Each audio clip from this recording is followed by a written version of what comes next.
On entendait cela en mai 68, on entendait beaucoup cela en mai 68.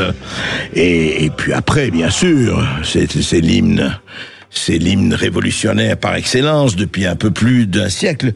Mais on va en parler pourquoi ? Parce qu'en mai 68, il y avait un certain Danny Cohn-Bendit qui avait 23 ans, qui avait fait beaucoup parler de lui à l'époque. Ensuite, il est devenu parlementaire européen, etc., etc. Et puis, il est devenu macroniste, et puis, on l'entend en ce moment, parce que je crois qu'il a sorti un livre. Mais ce qui est intéressant, c'est que ce qu'il dit aujourd'hui, par rapport à ce qu'étaient les 68ards qui, je le rappelle, voulaient mettre le peuple au pouvoir, le peuple commande. Rappelez-vous, le peuple contre ces salauds de gaullistes à l'époque et autres. C'était CRS, SS et De Gaulle assassin, hein. Il y a un peu plus de 55 ans maintenant. Eh bien... écoutez ce que dit aujourd'hui un certain Daniel Cohn-Bendit. Le mouvement des Gilets jaunes qui a commencé à l'automne 2018, contre la hausse des prix du carburant n'était pas planifié non plus. Est-ce que tu rejettes là aussi toute comparaison, évidemment par rapport à mai 68 ? Vous savez ce que vous répondez ? Je sais. Oui, les Gilets jaunes... Ouais, mais vous m'insultez ainsi que plein de gens. Oui, les Gilets jaunes étaient des révoltés franchouillards, souvent blessés socialement, mais enfermés dans une pensée hexagonale. Ah oui ? Bah, expliquez. Donc on est des bœufs, c'est ce que vous dites. Non, j'ai pas si, des beaufs. C'est écrit noir sur blanc. Vous étiez des beaufs. Voilà. Je m'excuse, j'ai l'habitude d'écrire ce que je pense. Eh bien, c'est bien ça, hein. Donc, les franchouillards, les gilets jaunes, qui est le seul mouvement qui aurait pu se comparer, peut-être plus efficace, en tout cas peut-être pas plus efficace, mais en tout cas qui disait ce qu'il était. Donc, ces gilets jaunes, ce sont des franchouillards à pensée hexagonale. Fabuleux, hein, quand même, la décomposition, là. Je ne sais pas si elle est sémantique ou autre, mais elle est incroyable. C'était sur RMC Cohn-Bendit le 2 avril. Pensée hexagonale de petits franchouillards. Les gilets jaunes. C'est bien, hein, ça avance. Bien, et alors, autre chose aussi, même chose, sur le peuple, vous savez, parce que c'était ça, hein, à l'époque. C'était, on manifestait en 68 pour le peuple. Les étudiants vont donner de leurs bras fragiles le flambeau de la révolution aux travailleurs. Et voici ce que dit le même Cohn-Bendit sur RTL le 6 avril, donc il y a 2 jours. Écoutez. La justice décide, la cour d'appel va décider, la cour de cassation va décider, c'est à eux de décider. Ce n'est pas la majorité de dire, c'est au peuple de décider. Non, il y a le droit, alors ou le droit l'empêche, ou le droit ne l'empêche pas. Voilà, ce n'est pas au peuple de décider. Enfin, mais qu'est-ce que ça veut dire ça ? Le même Cohn-Bendit, hein, c'est intéressant parce que c'est au-delà de Cohn-Bendit. Comment a évolué une certaine fraction de la population qui était pour le peuple et aujourd'hui, ah ouais, mais c'est le droit. Mais le droit, il est fait par qui ? Au nom de qui ? Le droit, s'il vous plaît. Eh ben voilà, ça s'appelle, je ne sais pas. Est-ce que c'est la chute finale après la lutte finale? C'est intéressant de le savoir. Voilà, on voulait quand même vous passer ce morceau de petite anthologie. Sud Radio Berkov dans tous ses états. Le face-à-face. Douce France, cher pays de mon enfance, bercé de tendre insouciance. Ah oui, Charles Trenet, oui, douce France. C'est intéressant parce qu'un livre vient de paraître aux éditions du Toucan Noir et ça s'appelle Douce France. Et puis alors, vraiment l'image, des immeubles en flammes, je vous dis pas, un paysage absolument de désolation. C'est vrai qu'on peut se poser la question, plus de 60 ans après, je ne sais pas, c'est même de plus de 70 ans, cette chanson de Trenet, et c'est signé Céline Kléber. Je ne trahirai pas un secret d'État en disant que Céline Kléber n'est pas Céline Kléber, c'est un haut fonctionnaire qui est très bien placé pour raconter ce qui se passe et ce qui risque de se passer. Pourquoi je vous dis ça ? C'est Céline Kléber n'est pas un homme qui a fait sa transition, mais évidemment pour des raisons tout à fait respectable et légitime en tout cas, il doit garder l'anonymat eu égard aux fonctions qu'il occupe. Donc, il sera flouté et on est très content et très heureux de l'avoir avec nous sur le plateau parce que ce livre est passionnant. Évidemment, en même temps extrêmement préoccupant, extrêmement, stressant au bon sens du terme. Pourquoi ? Parce que c'est une des hypothèses qui peut arriver. Alors tous, on préfère évidemment une France apaisée, mais pour le moment, c'est vraiment pas le cas. Et je rappellerai trois petites choses qui se sont passées il y a 48 heures. D'abord, une école maternelle à Saint-Ouen qui va être déplacée parce que elle est trop près d'un point de deal. Mais on va pas déplacer les dealers et les narcotrafiquants. Ah non, quand même pas. Non, il faut savoir les priorités. Donc, on va déplacer l'école. Les parents disent, allez, l'école dehors. Ensuite, des policiers municipaux dans un quartier de l'Île-de-France, 20 narcotrafiquants, toujours en tout cas des gens qui étaient en point de deal, ils viennent pour les arrêter.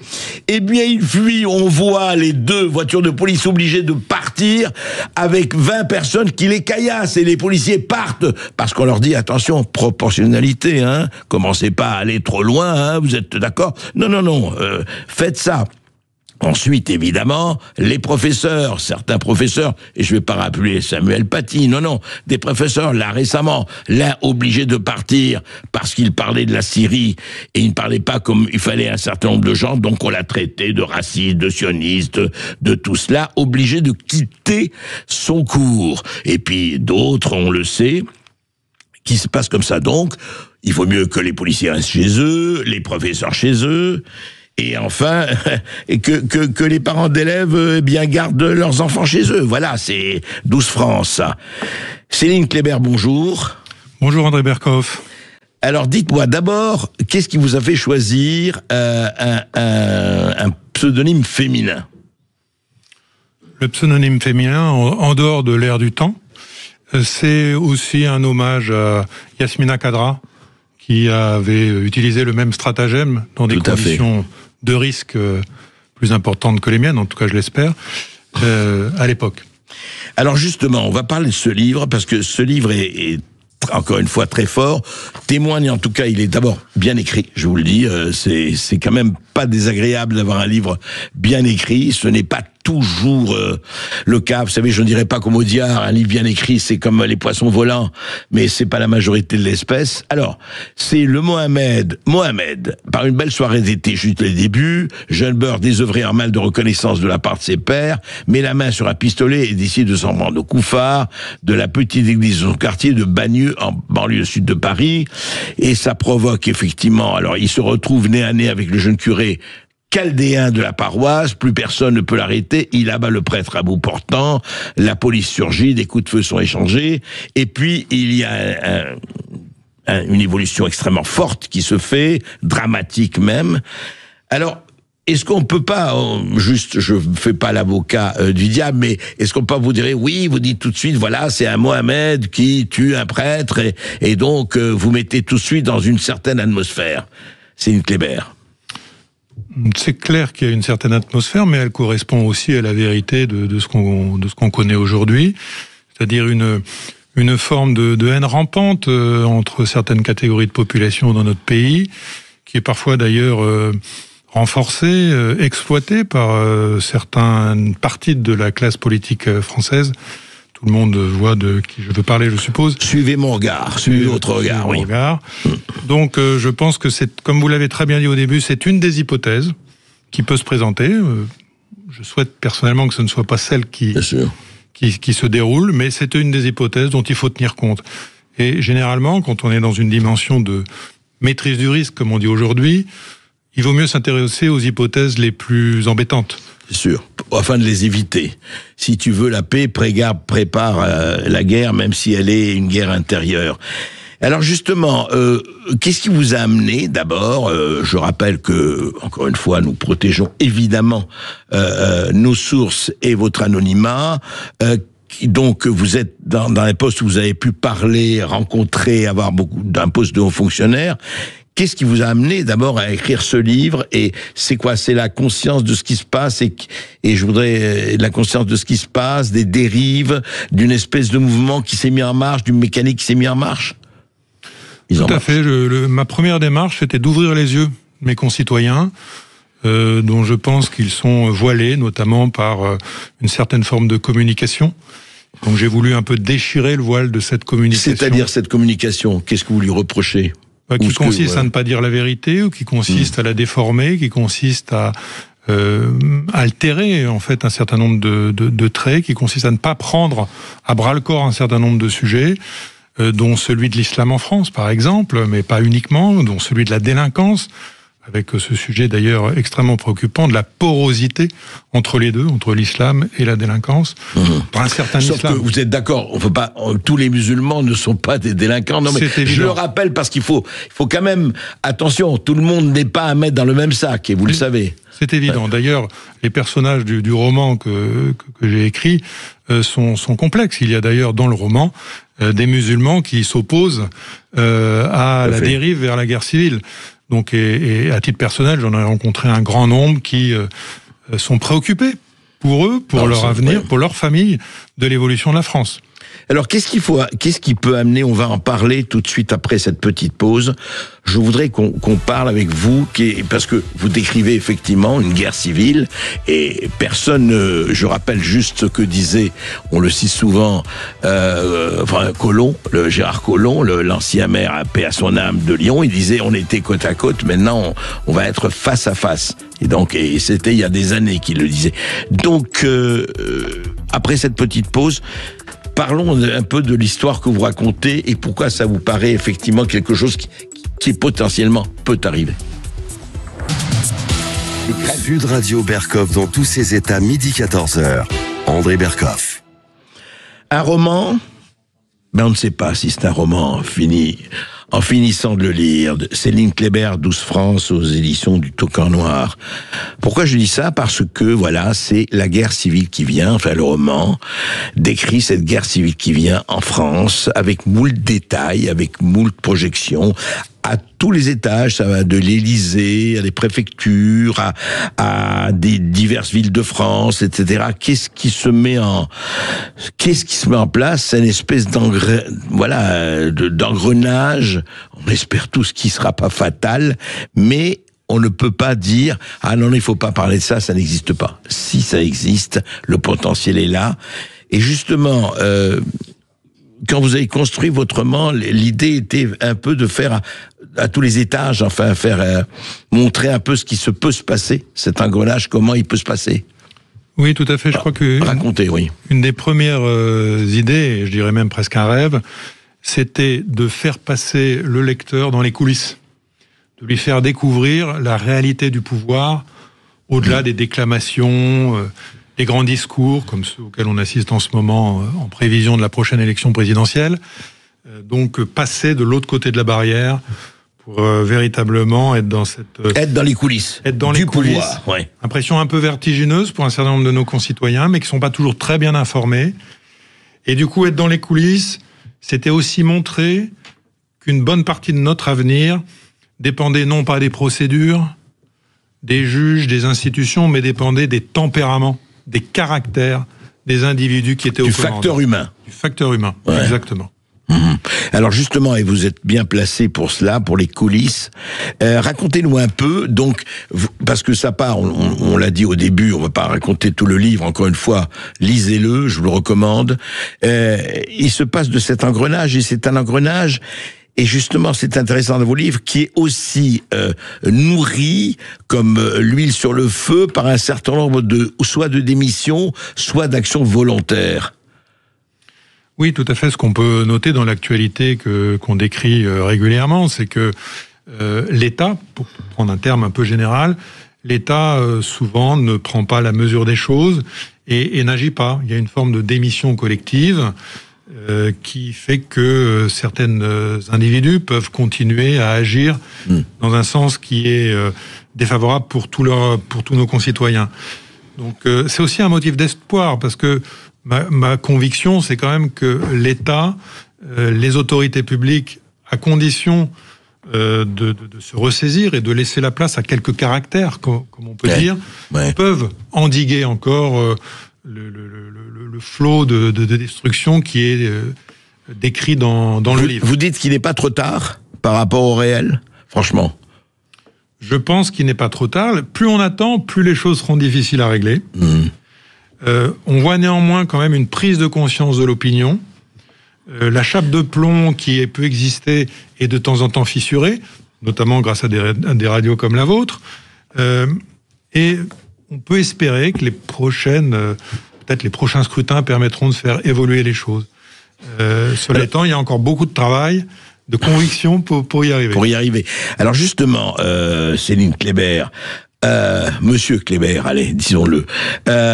Pour cela, qu'est-ce qui fait que l'État, vous connaissez bien l'État, qu'est-ce qui fait que l'État, trop souvent dans l'histoire de France, mais effectivement il y a des sursauts et des résistances, qu'est-ce qui fait, c'est quoi cette espèce de, soit de conformisme, soit de lâcheté, soit de volerie, soit aussi de laisser aller, parce que tout le monde n'est pas mauvais, loin de là.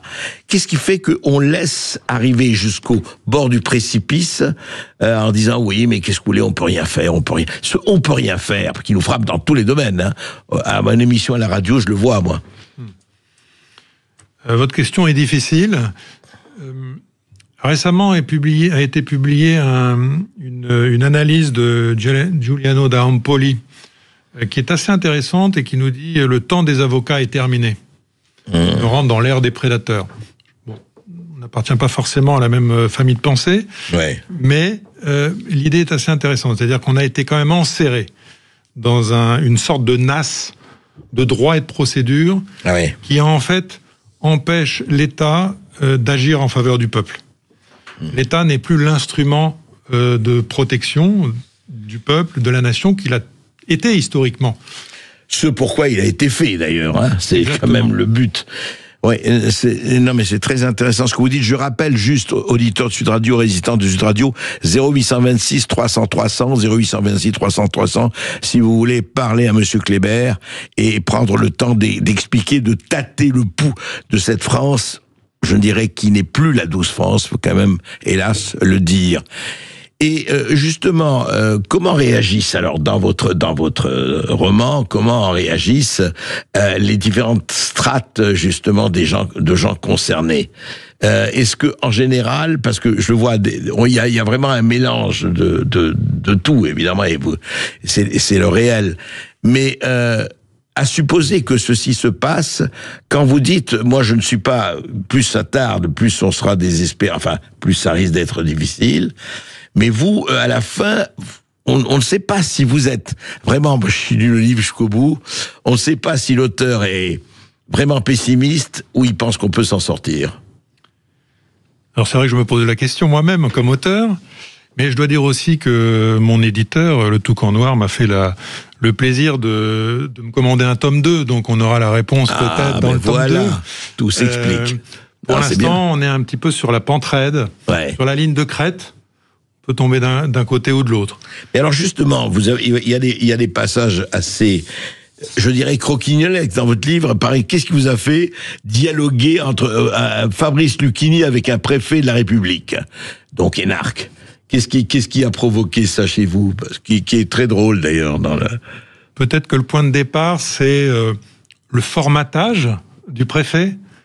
Qui, pour devenir préfet, a pris l'habitude de prendre sur lui, de ne pas dire beaucoup de choses, de faire même des choses qui étaient contraires à ce qu'il pensait être l'intérêt de la République. Et puis en face... Il prend sur lui, quoi. Il prend sur lui... D'avaler les couleuvres. D'avaler les couleuvres, exactement. Et de l'autre côté, Fabrice Lucchini, qui prend moins sur lui et qui dit un certain nombre de choses qui déplaisent à beaucoup de monde, d'ailleurs. Enfin, il a moins de contraintes, disons-le quand même. Il a moins de contraintes. Donc il y avait cette différence entre les deux que je trouvais intéressante. Je crois qu'aujourd'hui, c'est très difficile pour certains hauts fonctionnaires de vivre leur vie professionnelle. Parce que la plupart de ceux que j'ai rencontrés ont une haute éthique. Mais oui, vous dites qu'ils ont une haute éthique, mais qui ne peuvent pas l'acter, c'est ça? C'est difficile de l'acter, et puis avouons qu'il y a une sorte de formatage par l'administration. Si vous voulez avoir une belle carrière, il peut être bon de ne pas tout dire. il peut être bon de mettre son mouchoir dans sa poche. Dans sa poche, oui. Mais c'est tout le problème, ça. Parce que si sa carrière dépend effectivement de tel ou tel ministre, on le sait pour le parquet et pour pas mal de fonctionnaires de tel ou tel, effectivement, membre du gouvernement... J'ajoute que s'il n'y a pas de cap politique très clair, ce qui est aujourd'hui vraiment le cas, oui. Le fonctionnaire va hésiter à sortir du bois, si je puis dire. Il a besoin d'un cap politique, c'est pas lui qui décide. En tout cas, dans une démocratie, ça ne devrait pas être lui qui décide. De fait, aujourd'hui, de temps en temps, il lui arrive de décider par absence de décision au niveau politique. Mais si le cap politique n'est pas clair, ça peut pousser un certain nombre de hauts fonctionnaires à ouvrir le parapluie, comme on dit. Oui, bien sûr. Et éviter les problèmes avant tout. Oui, puisque eux-mêmes ne savent pas ce qu'ils ont envie de faire et ne donnent pas un cap. C'est un peu ça. Donc, si on n'a pas un cap, on le suit pas. Mais alors, justement, comment on fait par rapport, justement, vous parlez, comment peut-on à ce moment-là se prémunir ou en tout cas s'opposer à cette violence qui est là, qu'elle soit communautaire, qu'elle soit le cas de trafiquants de drogue, qu'elle soit le cas d'un certain nombre de mécontents, comment on fait? Comment on peut faire, en tout cas? Oui, encore une question extrêmement difficile. Beaucoup de choses. Peut-être qu'un des premiers points, ce serait quand même que l'État ait confiance en lui et que l'État n'accepte plus d'être humilié. L'épisode que vous décriviez il y a un instant de cette école qui va être déménagée, c'est quelque chose d'incroyable dans notre démocratie. Voilà, donc pour ça, probablement qu'un travail spécifique sur la justice doit être engagé. Aujourd'hui, on constate tous que finalement, on peut commettre des actes graves sans risquer grand-chose.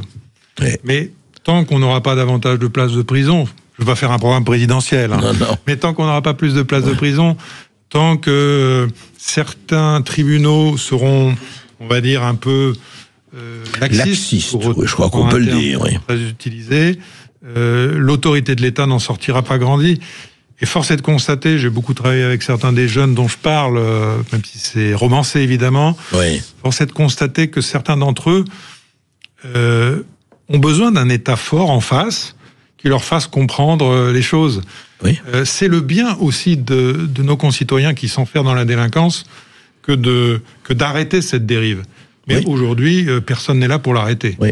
Et qu'elle leur dise, au-delà de cette limite, votre ticket n'est plus valable. Enfin, c'est aussi basique que ça, quoi. Exactement. Et on voit très très bien, regardez ce qui se passe en Amérique du Sud ou ailleurs, il y a un certain nombre de gens qui réagissent. Alors, je ne dis pas qu'il faut faire le Salvador et Nayib Bukele, mais quand même, on peut se poser un certain nombre de questions par rapport aux chiffres de la délinquance, comment ils ont baissé de manière drastique. Mais pour revenir à ça, on va juste en parler après cette nouvelle petite pause. 0826 300 300. 12 France, oui, mais alors dites-moi comment vous allez intituler votre second bouquin si vous appelez ça 12 France. Vous allez dire France enfin apaisée. On en parle avec Céline Kléber et son roman, et c'est un roman, je dirais presque un roman vrai. 12 France aux éditions Toucan Noir. Sud Radio Berkov dans tous ses états, midi 14h. André Berkov. Et nous sommes toujours avec Monsieur Kléber, mais sous le nom de Céline Kléber. C'est un haut fonctionnaire, et c'est normal, et c'est tout à fait légitime qu'il dissimule son identité, qui nous a fait effectivement, qui est avec nous en studio, et qui parle de son roman 12 France, un roman qui peut devenir véridique, on ne le souhaite pas. Nous avons Michel qui nous appelle de Bretagne. Bonjour Michel. André, et bonjour à Monsieur Kléber, votre invité. Écoutez, concernant la réaction du peuple français, je crois que j'ai une bonne nouvelle. Oui. Elle va arriver, mais vraiment tardivement. Et non pas à cause d'une prise de conscience politique, hein. Ça va être un peu sévère, mais tout simplement par une révolte de l'estomac. Une révolte de l'estomac, vous dites. Oui. Oui. Voilà. Vous voulez dire les conditions économiques, c'est ça? Mais oui. Et je dirais, pour terminer, que le Gaulois, il attend toujours la dernière minute pour réagir. Et puis, comme vous le savez, il n'est jamais trop tard pour bien faire. Voilà. Alors, écoutez, non, mais très bien. Comment vous réagissez, Céline Kléber? Est-ce que vous croyez qu'il y a une réaction possible des Gaulois réfractaires? Je pense qu'on n'est pas loin d'une réaction. On en a vu des linéaments à propos des Gilets jaunes à une époque. Bien sûr. Il y a une forte déconnexion entre le monde politique et le peuple français. Donc il est possible qu'il y ait une réaction, mais nous ne savons ni l'heure ni le jour. Certes. Et donc peut-être faut-il aider la prise de conscience. C'est ce que vous essayez de faire. Par exemple, nous avons, je crois que nous avons César. Est-ce que César est en ligne de Bayonne? En ligne, André Berkoff. Bonjour César. Bonjour et bonne semaine à toute l'équipe de Sud Radio. Merci. On vous écoute, César. Ouais. Alors, par rapport au thème d'aujourd'hui, puisque je vous ai écouté depuis le début, André Berkoff, c'était qu'est-ce qui pourrait prédire la guerre civile en France? Oui. Et donc, je salue l'invité. Il y a la plupart des gens, vous savez, ils disent que c'est le wokisme et l'islamisme qui sont les grandes causes. Juste, je voulais faire remarquer qu'aux États-Unis, ils avaient juste le wokisme à combattre. Nous, en France, on a des problèmes plus importants, et c'est peut-être pour ça que ça explique nos difficultés. On n'a pas juste le wokisme à combattre, on a aussi l'islamisme, et ils n'ont pas l'islamisme aux États-Unis. Donc nous, la charge est beaucoup plus dure. En plus, et ça, moi je vous ai écouté sur Toxin, André Berkoff, vous avez dit avec Gilbert Collard que Gilbert Collard faisait remarquer qu'en plus Donald Trump, il était milliardaire.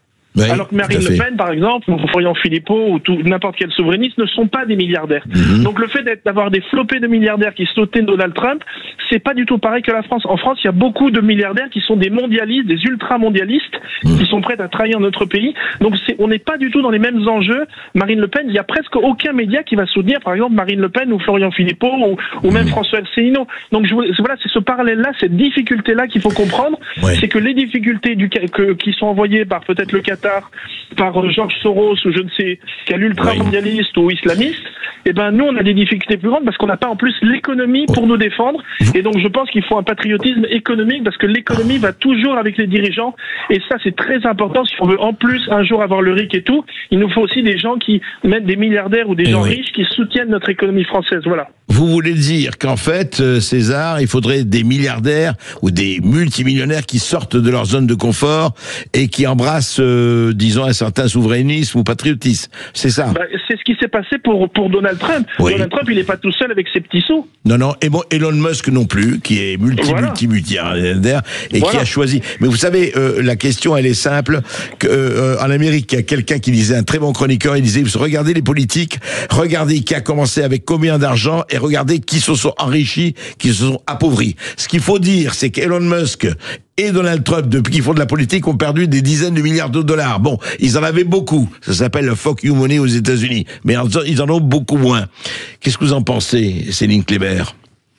Est-ce qu'il nous faudrait c'est ça, on sera sauvé que par des milliardaires qui sortent de leur zone de confort, où il y a quand même, on espère, d'autres solutions? Alors, d'abord, il y a quelques hommes d'affaires ou anciens hommes d'affaires qui jouent un rôle pour essayer de conscientiser. Je pense à Pierre-Édouard Stérin, ou même à une personne que beaucoup de gens détestent, Vincent Bolloré, qui joue un rôle. Après, je crois que si on remet tout entre les mains de milliardaires, c'est pas la solution non plus, parce que peut-être pas, oui, sûrement. Voilà, parce que il s'agit pas non plus. Les États-Unis sont un cas très particulier, un pays très oligarchique. D'où la corruption est loin d'être absente. C'est vrai. Donc je suis pas sûr que ce soit notre modèle absolu. Chez nous aussi, la corruption n'est pas loin d'être absente. On est bien d'accord. C'est vrai, mais que dans notre culture professionnelle, dans notre culture politique, c'était quelque chose d'assez récent en fait, qui était quand même très. Oui. Qui était pas le commun, enfin voilà, le tronc commun. Et dans les cercles que j'ai eu à fréquenter, c'est quelque chose qui était, je dirais pas un impensé, mais qui était hors de vue. Malheureusement, les choses avancent sous l'effet notamment de la drogue, en particulier dans certaines régions de France. Mais je pense qu'au niveau des hauts fonctionnaires, c'est pas trop le sujet, en tout cas. Oh non, mais c'est bien de le dire, effectivement, mais le problème reste entier. Comment on bouge et comment on fait bouger? Nous avons Philippe, je crois. Est-ce que nous avons Philippe ou pas encore? Oui, bonjour Philippe. Oui, bonjour André, Philippe de Cuiseaux. C'est un plaisir de vous avoir. Merci de me prendre. C'est toujours un bonheur, le bol d'air que vous nous donnez. Merci, alors moi, merci Philippe. Je suis un ancien officier du renseignement intérieur. Je suis à la retraite. Oui. Donc simplement, je voulais témoigner de deux choses. La première sur l'islamisme. Dès les années 80, c'est Ben Bella qui a importé l'islamisme en France. Ben Bella, il a été en prison en Algérie sous Boumedienne et il n'avait que le Coran à lire. donc il savait lire que ça. Et il a été accueilli à bras ouverts par monsieur Edwy Plenel, puis expulsé en Suisse. Et il se trouve que sur son réseau qui était surtout dans l'est de la France, nous étions bien introduits, disons. Voilà. Et donc tous nos rapports faisaient état vraiment d'une prise en main des petites mosquées. Vous savez, dans les mosquées, il y avait les chibanistes, qu'on nous on appelait les chibanistes, c'est-à-dire ces braves gens qui se réunissent pour la prière le vendredi, qui boivent leur thé et qui parlent du pays et qui sont gentils comme tout et avec qui on aime échanger. Ils ont tous été virés dehors par des bac plus 3, bac plus 4, bac plus 5 qui arrivaient du Maroc et d'Algérie, qui évidemment ont pris en main les bureaux. Donc tous les gouvernements ont été informés de tout ça. Ils n'ont rien fait. Ils n'ont absolument rien fait. Oui, dire que tous, au plus haut niveau, étaient informés. Tous, de gauche comme de droite, les ministres de l'Intérieur étaient informés de tout ce qui se passait. Mais peut-être que ça remontait pas jusque haut, parce que les carrières aussi pouvaient se défaire si on disait la vérité déjà. Bien sûr. Même à notre niveau, on nous faisait comprendre qu'il y avait des choses qu'il fallait pas dire, parce qu'il y avait la phrase habituelle, faut pas faire le jeu du Rassemblement National, enfin à l'époque Front National. Alors, c'est complètement raté, puisqu'ils ont fait le jeu, effectivement, du Front National. Oui. Deuxième quand chose, on voit les chiffres. Oui, allez-y. C'est sur les caisses de retraite, donc moi, des personnels, personnel, je découvre dans l'Est de la France, je citerai même Mulhouse, Colmar, des comptes en banque ouverts dans des petites agences d'une banque coopérative, en toute illégalité, puisqu'ouverts par correspondance. Et je suis allé voir, parce que j'avais remarqué par des écoutes et autres qu'il y avait des mouvements de fonds, et les directeurs un peu gênés me disent c'est ouvert par correspondance, c'est des retraités qui avaient 98, 97 ans. Et je dis mais quelle preuve vous avez qu'ils sont on a tous les documents, et il y avait des tampons de la Vilaya machin ou du Bled machin. Et voilà, et j'ai fait un rapport. Oui, je vous dis, je parle de fin 95, début 87, et c'est maintenant qu'on a l'impression de découvrir le poteau rose. Faut pas rigoler, il le savait très bien. Oui, l'histoire de... C'était ce que je voulais vous dire. Merci Philippe, merci. Justement, presque un blanchiment, il faut le dire. Voilà un témoignage aussi d'un ancien officier du renseignement intérieur, dit Philippe. Comment vous réagissez? Dans le livre, il y a un passage où ça se passe dans le pays de G. Rappelez où G déjà, à la frontière. À la frontière suisse. C'est ça. Où il est question notamment d'un rapport qui décrit l'islamisation de la zone et qui est mis sous le boisseau par une sorte d'intérêt convergent entre le service concerné, le préfet, etc. Et d'ailleurs, ça les aide bien dans leur carrière. Donc c'est presque un rapport comme celui dont Philippe je ne suis pas en contact avec notre ami auditeur. Mais donc oui. Et alors, récemment, j'ai relu la trilogie marseillaise de Jean-Claude Izzo, qui a fait des polars intéressants, même s'ils étaient plus nourris de gauchisme, on va dire, mais qui date des années 90, et tout y est déjà. Tout y est déjà, avec notamment les barbus, comme on dit, qui sillonnent les cités de Marseille. C'est très frappant de se rendre compte que finalement, il y a 30 ans, on en parlait déjà. Alors, je suis pas tout à fait d'accord avec votre auditeur sur l'idée que personne n'a rien fait. Je crois qu'on peut pas dire ça. J'ai constaté des visus que certains avaient fait quelque chose. Après, il faut du temps. Et sauf quand même que la menace, l'imprégnation, l'implantation a augmenté de manière exponentielle. Je suis d'accord avec vous. Depuis 40 ans ou 30 ans. L'action n'est pas à la hauteur de la situation. Pour autant, c'est difficile de dire que personne n'a rien fait. Oui, bien sûr. Voilà. Il faut probablement aujourd'hui accélérer et prendre un certain nombre de décisions. Bon, on voit qu'il y a quelques ministres quand même qui agissent. On a un ministre de l'Intérieur qui bouge tout de même, alors dans des circonstances politiques compliquées, on peut le dire. Oui, c'est pas simple. C'est pas simple. Ce qui, à mon avis, est très important, c'est un peu ce que vous faites au quotidien, c'est que ces sujets puissent être pris en charge par le peuple, quelles que soient les opinions, quelles que soient les confessions religieuses, et qu'on essaye de trouver un avenir pour ce pays, un avenir de paix. Et ça ne se fera que dans la vérité.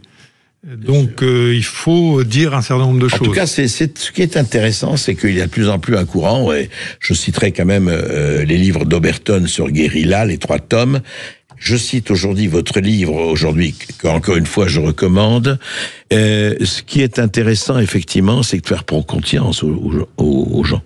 C'est-à-dire que le problème de la prise de conscience, vous savez, quand on est loin, qu'on n'est pas soi-même directement impliqué, on dit oui, mais ça n'arrive qu'aux autres. C'est le ça n'arrive qu'aux autres qui me paraît aujourd'hui peut-être le plus préoccupant. Alors peut-être aussi faut-il que les Français se disent qu'ils ont la vie politique qu'ils méritent. Certes, et les hommes politiques ou les femmes politiques qu'ils méritent. Ouais. C'est-à-dire que sans doute faut-il davantage d'engagement. Sans doute faut-il, de la part de nos concitoyens, qui ne se contentent pas de voter une fois tous les 5 ans. Si vous regardez, si vous comparez un certain nombre de pays autour de nous, la sphère politique est extrêmement fragile. Combien d'adhérents au Parti socialiste aujourd'hui? Combien d'adhérents chez les Républicains aujourd'hui? Si vous comparez à l'Allemagne, à l'Italie, on est vraiment dans une situation où les hommes politiques, les femmes politiques sont un peu seuls.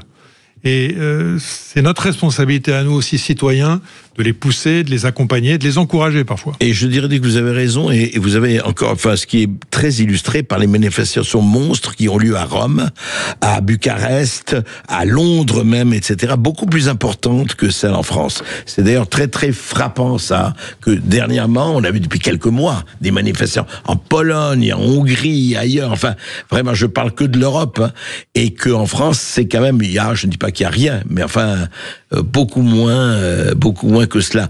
On va essayer d'en reparler après cette petite pause. À tout de suite. Sud Radio Berkov dans tous ses états, midi 14h. André Berkov. Et nous sommes toujours avec Céline Kléber. Monsieur Kléber, c'est évidemment le pseudonyme d'un haut fonctionnaire qui, pour des raisons évidentes, ne peut pas donner son identité et sous l'anonymat, mais qui a écrit un livre, je le répète, un livre passionnant sur ce qui peut arriver, et dans un mois, dans un an ou moins, dans notre cher et doux pays. Juste une question. D'abord, on va peut-être prendre Pierre qui est là. Pierre, est-ce que vous êtes là? Non, Pierre n'est pas encore là. Alors, la question que je vais vous poser, très franchement, est-ce que ça peut arriver, à votre avis, qu'on se dise, parce qu'il y en a qui l'ont dit, même des hommes politiques, des maires et autres, il faut faire intervenir l'armée. C'est pas possible, on peut pas continuer comme ça. Si à un moment donné, je ne dis pas un coup d'état militaire, hein, je dis que si on ne fait pas intervenir l'armée à un moment donné, ben ça va continuer comme ça. Qu'est-ce que vous en pensez? Ça dépend beaucoup de la situation, mais je crois qu'il faut pas se précipiter quand même. L'armée aujourd'hui n'est pas du tout formée pour opérations intérieures. Pour des opérations intérieures. Il s'agit pas de tuer le malade non plus. Donc je pense qu'il y a quand même des étapes avant. Il faut pas mourir guéri, quoi. Voilà. C'est ça. Il y a quand même des étapes avant qu'on peut mener. On a des services de police, de gendarmerie, des services de renseignement comme celui Philippe en parlait, oui, de tout à l'heure, qui sont quand même solides. Et on a une justice. Il faut que ces éléments jouent leur rôle à plein. Je pense qu'un des nœuds, c'est la justice aujourd'hui. Il faut absolument dénouer le problème de la justice. C'est-à-dire, il faut pouvoir... Dénouer comment, concrètement? Vous voulez dire quoi? Concrètement, il y a le trafic de drogue aujourd'hui, il faut réfléchir quand même aux sanctions sur les trafiquants de drogue. Il faut évidemment avancer sur la question de la saisie des avoirs qui nourrit tout ce trafic. Il faut avancer sur les prisons, on en a parlé. Il faut avancer sur les sanctions qui sont d'ailleurs, je le souligne, qui sont très différentes d'un tribunal à l'autre en France. Ah oui. Hein, on n'est pas sanctionné de la même façon à Bobigny ou à Besançon ou à QC. Ah oui, vous voulez dire que chaque tribunal a ses poids et mesures, quoi. Ses poids et mesures parce qu'ils sont pas confrontés à la même situation. Certains sont, disons-le, complètement débordés. Et donc, quand on est complètement débordé, on traite moins bien le sujet. C'est ce que j'ai voulu montrer un peu dans le livre en parlant du tribunal de Nanterre, qui fait partie des tribunaux qui ont une masse de procédures à traiter, ou quand je parle aussi de Marseille. Donc, il faut que ces éléments-là puissent évoluer. Quelque chose de très simple, et peut-être que le ministre garde des Sceaux pourra agir, c'est de simplifier certains textes. Quand vous prenez aujourd'hui le code de procédure pénale, il faut pratiquement un doctorat pour le maîtriser.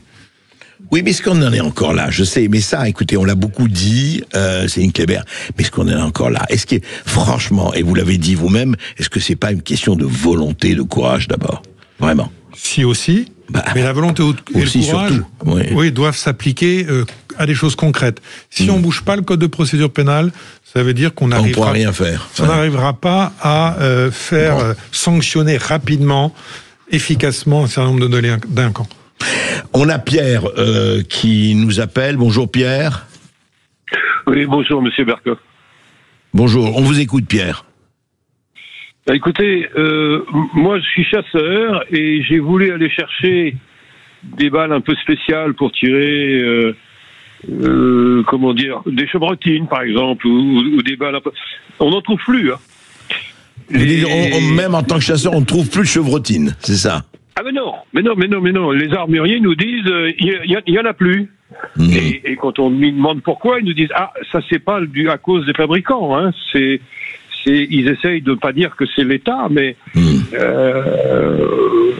voilà, l'État prend ses précautions. D'accord. Alors l'État prend ses précautions. C'est vrai que, alors je ne dis pas qu'il faut armer tout le monde et légitime défense, mais c'est vrai qu'on a désarmé récemment. On a fait une grande cueillette d'armes, si je peux m'exprimer ainsi. Mais franchement, est-ce qu'on ne peut pas arriver, justement, ce que dit Pierre, vous en parlez aussi un peu, mais est-ce qu'on peut arriver, non pas à l'autodéfense, mais si les citoyens se sentent pas protégés par l'État, et franchement, ce ressentiment grandit, vous le savez bien, de jour en jour, qu'est-ce qu'on fait? Est-ce qu'il ne faut pas être amené, et ce n'est pas souhaitable, mais quand même, à se protéger, à se défendre eux-mêmes, et à trouver les moyens de se défendre? Ce serait la rançon de l'échec. La rançon terrible de l'échec, parce que ça signifierait à terme la désintégration de l'État et probablement la désintégration de notre pays. Donc c'est pourquoi dans le livre j'essaye d'apporter quand même quelques pistes différentes. Je crois profondément qu'il faut faire attention au trafic d'armes. Il ne faut pas laisser l'armement circuler. C'est une des spécificités de nos pays, notamment à comparer aux États-Unis. Ne laissons pas les armes circuler. Oui, mais vous savez bien ne poussons pas les gens à s'armer. C'est vrai, mais vous savez bien qu'elles circulent. Justement, le bon citoyen lambda, je dis pas, lui, on lui dit attention, hein, pas de chevrotine, mais le trafiquant, je peux vous dire que vous le savez très bien, il a des armes très sophistiquées. Non, mais je veux dire, là, vous parlez de vœux pieux, ma chère Céline Kléber. Mais en fait, je veux dire, il faut, encore une fois, on revient, vous me dites les textes et tout ça, mais où est la volonté? Où est le courage? Moi, excusez-moi de radoter là-dessus, mais enfin, c'est qu'il est les armes, elles circulent. C'est pas vrai, on vous dit, c'est pas comme aux États-Unis, on n'a pas le permis de port d'armes. Oui, mais ceux qui veulent avoir des armes, ils les ont. Mais donc, mon propos, c'est de dire que davantage de diffusion d'armes ne servira pas à la cause de ce pays. C'est certes, voilà. Mais ils en ont rien. Peut-être qu'à titre individuel, pour se défendre, les gens peuvent ressentir ce besoin, mais je crois que ce serait la mauvaise démarche que de rentrer dans un armement global, comme dans le film Civil War qui parlait des États-Unis. Évidemment qu'il faut lutter contre le trafic d'armes, dont je parle dans le livre d'ailleurs, qui gangrène, et il y a des choses à faire dans ce domaine. Je sais bien par ailleurs qu'il y a un certain nombre de clubs de tir en France qui connaissent une explosion de leurs adhésions. C'est un phénomène très net. Et pour cause. Pour autant, je ne pense pas qu'il faille aller vers l'armement de tout le monde. Ce serait au contraire probablement mettre en risque beaucoup de gens pour que la solution ne soit pas là. Non, effectivement, c'est pas une solution qu'il faut en tout cas favoriser, mais le problème est posé. En tout cas, votre livre, je le dis, pose ça. Vous lisez un roman, mais vous lisez un miroir qui réfléchit, comme disait un certain Jean Cocteau, qui réfléchit le réel, et puis ce sera, comme toujours, à nous de choisir notre sort.